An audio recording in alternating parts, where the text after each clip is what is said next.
Καλημέρα σας και καλή εβδομάδα. Επειδή γίνεται πολύς λόγος για αυτό το τραυματικό γεγονός που όλοι ζούμε αυτή τη στιγμή του εγκλεισμού λόγω της πανδημίας και πώς αυτό θα μας επηρεάσει αργότερα, γι' αυτό εξάλλου και η ορολογία είναι μετά τραυματικό στρες, θα ήθελα σήμερα να συζητήσω τι γίνεται και τι νοείται μάλλον ως τραυματική εμπειρία, τι είναι ένα τραυματικό γεγονός και πώς μπορούμε να το διαχειριστούμε έτσι ώστε να έχουμε μια καλή ψυχική υγεία.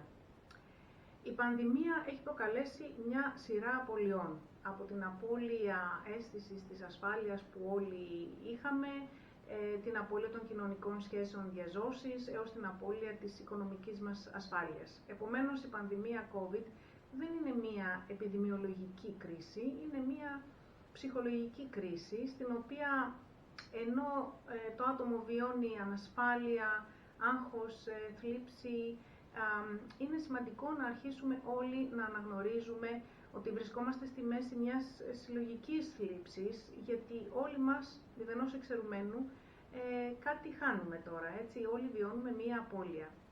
Τι εννοώ? Υπάρχουν άνθρωποι οι οποίοι μετρούν συγκεκριμένες απώλειες, συμπεριλαμβανομένης της ασθένειας ή και, ακόμη και το θάνατο ενός αγαπημένου ανθρώπου ή την απώλεια εργασίας ως αποτέλεσμα αυτής της οικονομικής κρίσης. Αλλά υπάρχουν και άνθρωποι που δεν έχουν χάσει κάτι τόσο συγκεκριμένο όπως η εργασία ή ένα αγαπημένο πρόσωπο, αλλά όλοι βιώνουμε μια συλλογική θλίψη, καθώς όλοι παρακολουθούμε τη δουλειά μας, την υγειονομική περίθαλψη, την εκπαίδευση, τα οικονομικά, όλα δηλαδή αυτά τα συστήματα τα οποία στηρίζουν τη διαβίωσή μας και που όλοι στηριζόμαστε σε αυτά, βλέπουμε ότι αποσταθεροποιούνται. Επομένως, η κρίση δεν κλονίζει απλώς την πίστη μας σε αυτά τα συστήματα, κλονίζει και όλα αυτά που μέχρι σήμερα κατανοούσαμε και θεωρούσαμε ως δεδομένα. Επομένως, οι απώλειες που βιώνουμε αφορούν την αίσθηση της προβλεψιμότητας, του ελέγχου, αν θέλετε, της δικαιοσύνης και της πεποίθησης ότι μπορούμε να έχουμε έλεγχο στην προστασία των αγαπημένων ανθρώπων μας, των παιδιών μας, των ηλικιωμένων. Τι μπορούμε λοιπόν να κάνουμε για να βγούμε αλόβητοι σαν άτομα, αλλά και σαν κοινωνία μέσα από αυτά? Υπάρχουν εξειδικευμένοι ψυχολόγοι στη θλίψη και στις απώλειες, οι οποίοι λένε ότι το πρώτο πράγμα που πρέπει να αναγνωρίσουμε είναι ότι βιώνουμε αυτή την κατάσταση. Επομένως, η επίγνωση είναι το πρώτο σημαντικό βήμα. Αντιθέτως, η άρνηση, που πολλοί κόσμος βλέπουμε ότι έχει, είναι ένας μηχανισμός άμυνας ο οποίος δεν είναι υγιής για την ψυχική μας υγεία. Επομένως, η αποδοχή της κατάστασης ως έχει και η επίγνωση για το τι βιώνουμε είναι ένα πάρα πολύ σημαντικό βήμα. Τώρα, τι μπορούμε να κάνουμε? Αρχικά πρέπει να πούμε ότι και να αντιληφθούμε ότι η θλίψη είναι κάτι φυσιολογικό και οι περισσότεροι άνθρωποι είναι ανθεκτικοί σε αυτό. Δηλαδή, αν και η θλίψη είναι ένα δύσκολο συναίσθημα για όλους μας, βοηθάει να αναγνωρίσουμε ότι είναι και ένα φυσιολογικό, αλλά ακόμη και χρήσιμο συναίσθημα.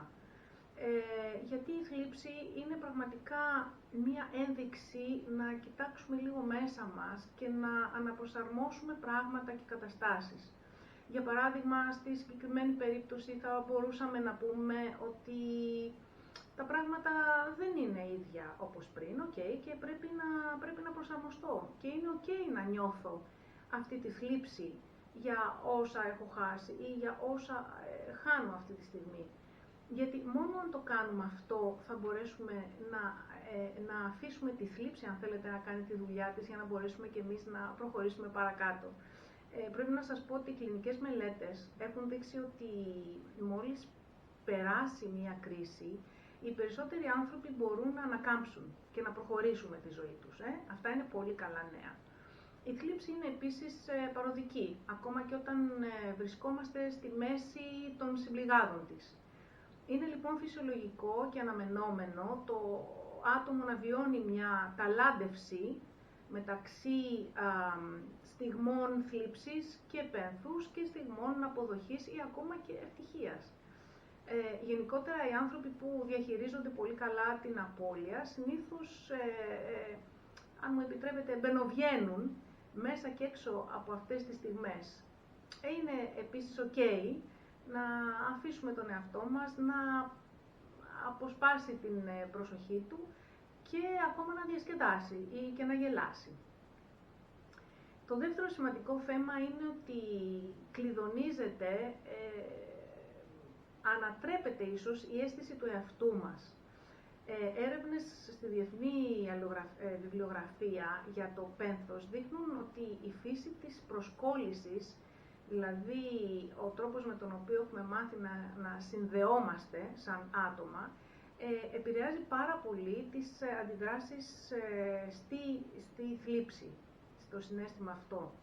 Η θεωρία της προσκόλλησης, το attachment theory, είναι ένα τεράστιο κεφάλαιο, το οποίο προσωπικά δουλεύω πάρα πολύ στις συνεδρίες μου και θα το συζητήσουμε κάποια άλλη φορά. Προς το παρόν όμως, αρκεί να πω πως δεν είμαστε μόνο προσκολλημένοι με άλλους ανθρώπους,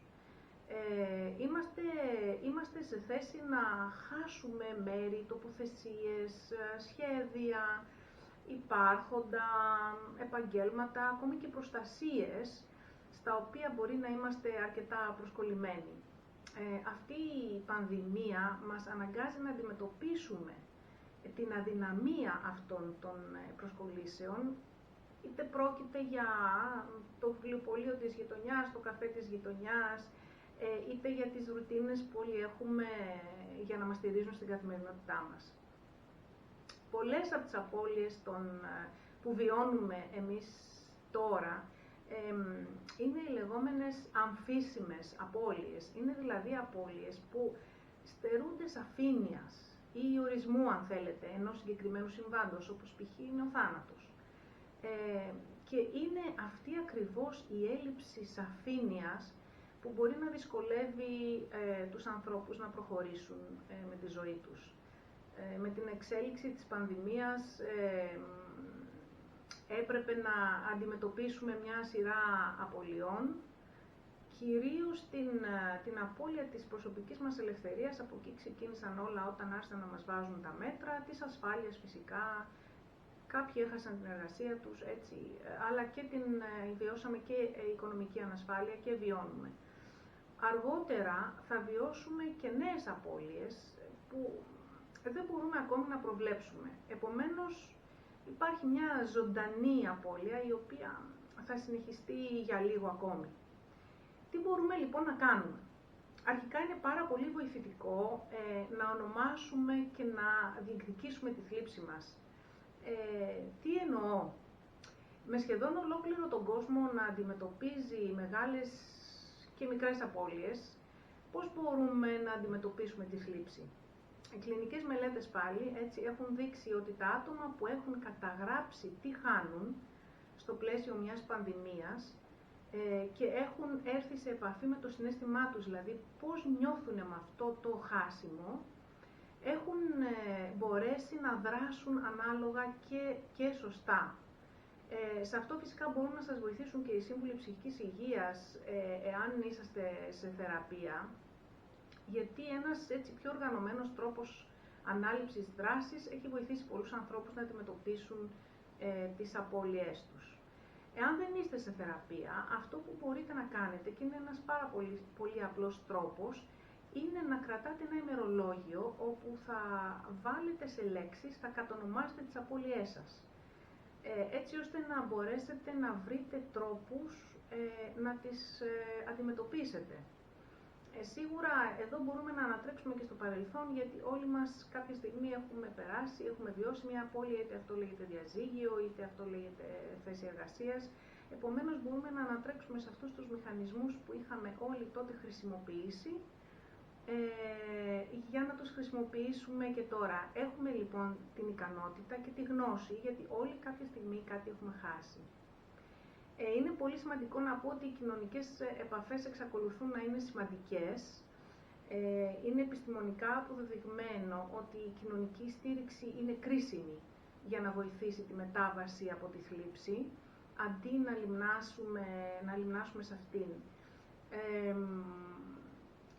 Το είχα συζητήσει και στο προηγούμενο βίντεο αυτό, πόσο σημαντικό είναι να κρατάμε επαφή με τους αγαπημένους ανθρώπους, τηλέφωνα, πλατφόρμες, Skype κτλ.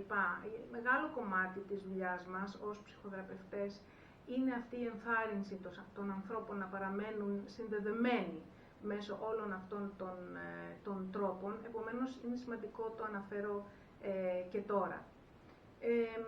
Σημαντικός είναι επίσης ο ρόλος της ψυχοθεραπείας, γιατί ενώ πολλοί άνθρωποι είναι ανθεκτικοί και είναι ανθεκτικοί μάλλον στις αλλαγές που θα επιφέρει αυτή η πανδημία του COVID, αυτή η παγκόσμια κρίση όμως θα δοκιμάσει άλλους ανθρώπους με πολύ σημαντικούς τρόπους, γιατί καθώς τα πράγματα επιστρέφουν στο φυσιολογικό, ας πούμε, οι περισσότεροι από εμάς θα επιστρέψουν σε ένα είδος φυσιολογικού, αλλά εμείς οι ίδιοι δεν θα είμαστε οι ίδιοι. Θα είμαστε αλλαγμένοι μέσα από αυτή την εμπειρία. Θα υπάρχει όμως και ένα υποσύνολο ατόμων οι οποίοι θα υποστούν πιθανόν χρόνιες διαταραχές και θα χρειαστούν υποστήριξη περισσότερη από ότι ένας άνθρωπος ο οποίος είναι ανθεκτικός θα χρειαστεί. Υπάρχουν καλά νέα, γιατί στην Ελλάδα υπάρχει μια πρωτοβουλία η οποία λέγεται Μίλα Μου, όπου μπορείτε να μιλήσετε δωρεάν από το σπίτι σας και ανώνυμα με έναν ψυχολόγο ή ψυχοθεραπευτή. Μπορείτε να μπείτε στην πλατφόρμα www.milamu, στην αγγλική milamu.gr και να δηλώσετε ενδιαφέρον ότι χρειάζεται να μιλήσετε με έναν ψυχολόγο, και ανάλογα με τη διαθεσιμότητα την οποία εσείς θα δηλώσετε, η πλατφόρμα θα σας φέρει σε επαφή με έναν σύμβουλο ψυχικής υγείας, ο οποίος έχει δηλώσει ίδια διαθεσιμότητα για αυτές τις δωρεάν συνεδρίες. Επομένως, εκμεταλλευτείτε το, είναι μια πάρα πολύ καλή πρωτοβουλία να βοηθήσουμε όλοι με όποιο τρόπο μπορούμε να διαχειριστούμε καλύτερα αυτή την κρίση. Σας ευχαριστώ, να έχετε μια καλή εβδομάδα.